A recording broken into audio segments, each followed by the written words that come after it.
সাংবাদিকদের কল্যাণে বর্তমান সরকার এবং বর্তমান সরকারের পূর্ববর্তী সরকারগুলো ব্যাপক কাজ করেছে। আমাদের তথ্য মন্ত্রণালয়ের মন্ত্রী মহোদয় জানিয়েছেন, সাংবাদিকদের শুধু অনুদান নয়, প্রবীণ সাংবাদিকদেরও পেনশনের আওতায় আনার চিন্তাভাবনা চলছে। অসুস্থ সাংবাদিকদের হেলথ কার্ড দেওয়ার চিন্তাভাবনা চলছে।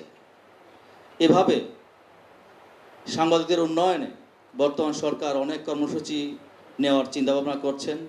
আপনাদের সহযোগিতা পেলে বর্তমান সরকার সেই কাজগুলো করে যাবেন। আমি আশা করছি বর্তমান সরকার সাংবাদিকদের উন্নয়নে, সাংবাদিকদের জীবনমানের পরিধি সুন্দর করার জন্য আরও যে কাজগুলো করা দরকার সেই কাজ করবেন।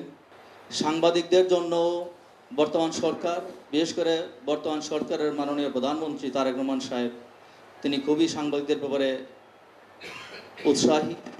সাংবাদিকদের জীবনমান কীভাবে বাড়ানো যায়, সাংবাদিকদেরকে কীভাবে একটু ভালো রাখা যায়, সাংবাদিকদের সম্মান কীভাবে রক্ষা করা যায়, তিনি চিন্তাভাবনা করছেন এবং সেই লক্ষ্যে কাজ করে যাচ্ছেন।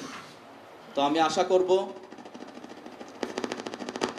আজকের এই অনুদান যারা পেয়েছেন তারা পাচ্ছেন, এবং যারা সাংবাদিকদের সন্তানরা যারা মেধাবী বৃত্তি পেয়েছেন তারাও পাচ্ছেন। ভবিষ্যতে আমরা আরও অর্থ পাওয়া সাপেক্ষে আমাদের অনুদান এবং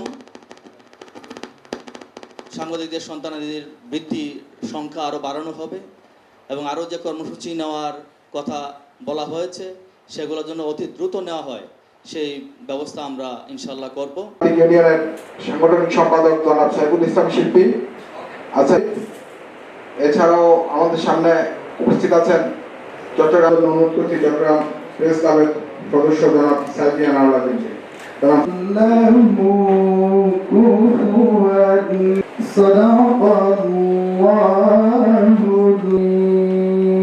আসসালামু আলাইকুম।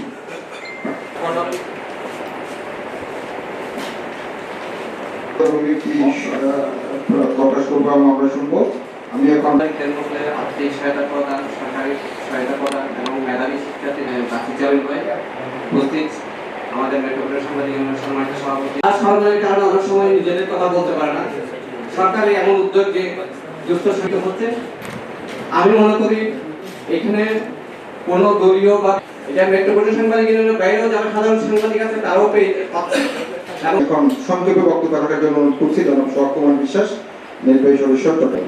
আসলে আজকে যারা থেকে এসেছেন এবং চট্টগ্রাম জেলা প্রশাসন সম্মানিত সাধারণ সম্পাদক জনাব গোলাম আলম সর্বক্ষেত্রে যার বিচরণ তাকে শুভেচ্ছা জানাচ্ছি। এখানে আসার জন্য আমি বেশি সরকারের যে কার্যক্রম বর্তমান তথ্য মন্ত্রণালয়ের সেই কার্যক্রমকে গতিশীল করার জন্য আপনাদের সবাই।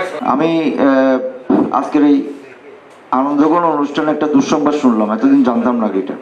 পূর্বে সাংবাদিকতা কিছুদিন ছিলাম, প্রায় 1.5 বছরের মতো ছিলাম। আমি ডিজিটাল কাজ করেছি এবং কাজ করতে গিয়ে দেখেছি আমরা আমাদের সেই 97-98 সালে একসময় আমার